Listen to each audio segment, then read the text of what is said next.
നമസ്കാരം, ദീപിക ന്യൂസിലേക്ക് സ്വാഗതം. പ്രധാന വാർത്തകൾ.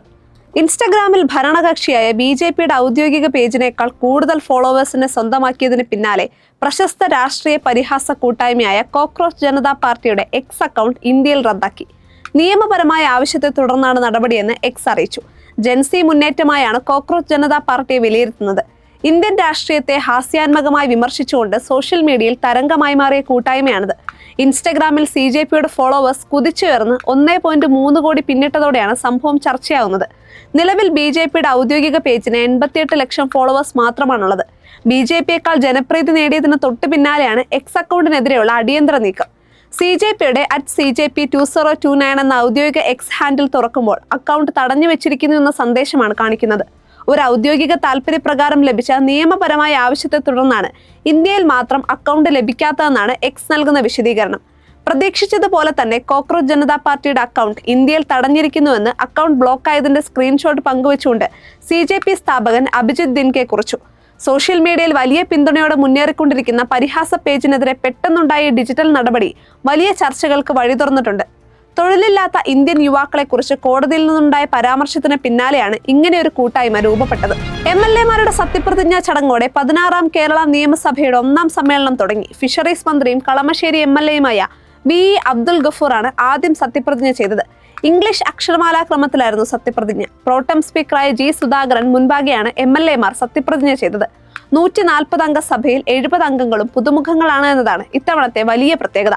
PK കുഞ്ഞാലിക്കുട്ടിയാണ് ഈ കൂട്ടത്തിൽ ഏറ്റവും കൂടുതൽ തവണ വിജയിച്ച് MLA ആയിട്ടുള്ളത്. MLA ആയി ഇത് കുഞ്ഞാലിക്കുട്ടിയുടെ 9ാം വരവാണ്. ലോക്സഭയിൽ രാഹുൽ ഗാന്ധി ചെയ്തതിന് സമാനമായി കയ്യിൽ ഇന്ത്യൻ ഭരണഘടന ഉയർത്തിപ്പിടിച്ച് തൃക്കരിപ്പൂർ MLA സന്ദീപ് വാര്യരുടെ സത്യപ്രതിജ്ഞ. ഇംഗ്ലീഷിലാണ് അദ്ദേഹം സത്യപ്രതിജ്ഞ ചെയ്തത്. പ്രതിജ്ഞയ്ക്ക് ശേഷം ജയ് ഹിന്ദ്, ജയ് സംവിധാൻ എന്നീ മുദ്രാവാക്യങ്ങൾ കൂടി മുഴക്കിയാണ് സന്ദീപ് വാര്യർ സത്യപ്രതിജ്ഞ അവസാനിപ്പിച്ചത്. BJP വിട്ട് കോൺഗ്രസിൽ ചേർന്നതിനു ശേഷമുള്ള സന്ദീപ് വാര്യരുടെ ഈ ഭരണഘടനാ മോഡൽ സത്യപ്രതിജ്ഞ ഇതിനകം തന്നെ രാഷ്ട്രീയ കേന്ദ്രങ്ങളിൽ വലിയ ചർച്ചയായിട്ടുണ്ട്. MLA-മാരുടെ സത്യപ്രതിജ്ഞാ ചടങ്ങിനിടെ പ്രതിപക്ഷ നേതാവ് പിണറായിയെ അഭിവാദ്യം ചെയ്ത് CPM വിട്ട പ്രമുഖർ. പാർട്ടി വിട്ട് തളിപ്പറമ്പിൽ സ്വതന്ത്രനായി മത്സരിച്ച് വിജയിച്ച TK ഗോവിന്ദൻ സത്യവാചകം ചൊല്ലുന്നതിന് മുൻപ് പിണറായി വിജയന്റെ അടുത്തെത്തി ഹസ്തദാനം ചെയ്തു. പിന്നാലെ ഭരണബെഞ്ചിലെ അംഗങ്ങൾ കൈയടിച്ചു. CPM വിട്ട് പയ്യന്നൂരിൽ മത്സരിച്ച് വിജയിച്ച V കുഞ്ഞികൃഷ്ണൻ MLA-യും സത്യപ്രതിജ്ഞയ്ക്ക് ശേഷം പിണറായി വിജയനെ അഭിവാദ്യം ചെയ്താണ് മടങ്ങിയത്. ഇരുവരും സഗൗരവമാണ് സത്യപ്രതിജ്ഞ ചെയ്തത്. അതേസമയം സത്യപ്രതിജ്ഞയ്ക്ക് ശേഷം KN ബാലഗോപാൽ ഉൾപ്പെടെ ഇടത് MLA-മാർ സ്പീക്കറുടെ ഡയസിലെത്തി പ്രോട്ടം സ്പീക്കർ G സുധാകരനെ അഭിവാദ്യം ചെയ്താണ് സീറ്റിലേക്ക് മടങ്ങിയത്. ആരാണ് യഥാർത്ഥ പ്രതിപക്ഷമെന്ന് സഭ തുടങ്ങുമ്പോൾ കാണാമെന്ന് BJP നേതാവ് V മുരളീധരൻ MLA-ആയി സത്യപ്രതിജ്ഞ ചെയ്യുന്നതിന് മുൻപ് മാധ്യമങ്ങളോട് പ്രതികരിക്കുകയായിരുന്നു അദ്ദേഹം. തങ്ങൾ യഥാർത്ഥ പ്രതിപക്ഷമാകും, ബാക്കിയുള്ളവർ കപട പ്രതിപക്ഷമാണ്. സഭാ നടപടികൾ തുടങ്ങിക്കഴിയുമ്പോൾ എന്താണ് വരുന്നതെന്ന് കാണാമെന്ന് മുരളീധരൻ പറഞ്ഞു. ഇത്രയും നാളും LDF-ഉം UDF-ഉം അപ്പുറത്തും ഇപ്പുറത്തും ഇരുന്ന് സഹകരിക്കുകയായിരുന്നു. ഇനി ഏതായാലും നടക്കില്ല. ഞങ്ങൾ ഭാരതീയ ജനതാ പാർട്ടി നാടിന്റെ താല്പര്യം ഉയർത്തിപ്പിടിച്ച് പ്രവർത്തിക്കുമെന്നും മുരളീധരൻ കൂട്ടിച്ചേർത്തു.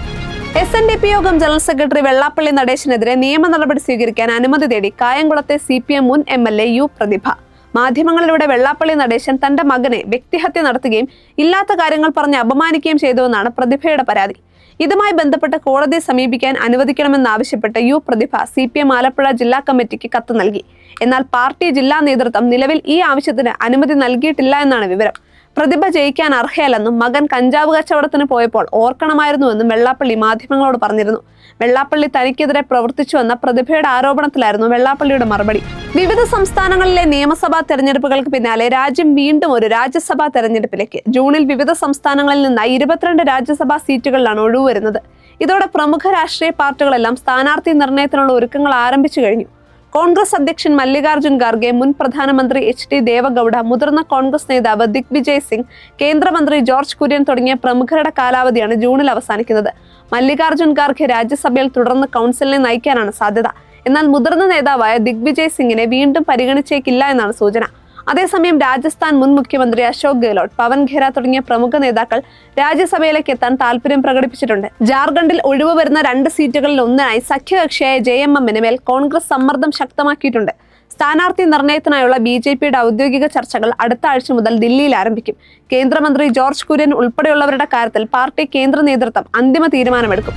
ഓണറേറിയം വർദ്ധിപ്പിച്ച സർക്കാർ തീരുമാനത്തിൽ സന്തോഷം പ്രകടിപ്പിച്ച് സെക്രട്ടേറിയറ്റിന് മുൻപിൽ ആശാപ്രവർത്തകരുടെ ആഹ്ലാദ പ്രകടനവും പായസ വിതരണവും. തങ്ങളുടെ ആവശ്യങ്ങൾ ഉന്നയിച്ച് 266 ദിവസമായി സെക്രട്ടേറിയറ്റിന് മുന്നിൽ നടത്തിവന്ന പ്രക്ഷോഭത്തിനൊടുവിലാണ് ആശാപ്രവർത്തകർക്ക് അനുകൂലമായി തീരുമാനമുണ്ടായത്. ദീർഘനാളത്തെ സമരത്തിനൊടുവിൽ ഓണറേറിയം വർദ്ധിപ്പിക്കാൻ സർക്കാർ തയ്യാറായതോടെയാണ് ആശാ വർക്കേഴ്സ് യൂണിയന്റെ നേതൃത്വത്തിൽ മധുര പലഹാരങ്ങളും പായസവും വിതരണം ചെയ്ത് പ്രവർത്തകർ വിജയം ആഘോഷിച്ചത്. പുതുതായി അധികാരമേറ്റ UDF സർക്കാർ തങ്ങളുടെ ആദ്യ മന്ത്രിസഭാ യോഗത്തിൽ തന്നെ ആശാപ്രവർത്തകരുടെ ഓണറേറിയത്തിൽ 3000 രൂപ വർധന പ്രഖ്യാപിച്ചിരുന്നു. മുൻ ക്യൂബൻ ഭരണാധികാരി റൗൾ കാസ്ട്രോയ്ക്കെതിരെ അമേരിക്ക കൊലക്കുറ്റത്തിന് കേസെടുത്തതിന് പിന്നാലെ കരീബിയൻ മേഖലയിൽ സൈനിക സാന്നിധ്യം ശക്തമാക്കി US. അമേരിക്കൻ വിമാനവാഹിനി കപ്പലായ USS നിമിറ്റ്സും അതിന്റെ യുദ്ധവിമാന വ്യൂഹവും കരീബിയൻ കടലിലേക്ക് പ്രവേശിച്ചു. ക്യൂബയ്ക്കെതിരെ കടുത്ത നടപടികൾ ഉണ്ടാകുമെന്ന US പ്രസിഡന്റ് ഡൊണാൾഡ് ട്രംപിന്റെ മുന്നറിയിപ്പുകൾക്ക് പിന്നാലെയാണ് ഈ നീക്കം. 1996 4 അമേരിക്കൻ പൗരന്മാർ കൊല്ലപ്പെട്ട വിമാനാക്രമണ കേസിൽ ക്യൂബൻ മുൻ പ്രസിഡന്റ് റൗൾ കാസ്ട്രോയ്ക്കെതിരെ US നീതിന്യായ വകുപ്പ് കുറ്റപത്രം സമർപ്പിച്ചതിന് പിന്നാലെ ക്യൂബ തങ്ങളുടെ ലക്ഷ്യത്തിലുണ്ടെന്ന് ട്രംപ് പറഞ്ഞിരുന്നു. ഇതോടുകൂടി പ്രധാന വാർത്തകൾ അവസാനിച്ചു. സത്യസന്ധമായ വാർത്തകൾ അറിയാൻ ദീപിക ന്യൂസ് ഫോളോ ചെയ്യൂ.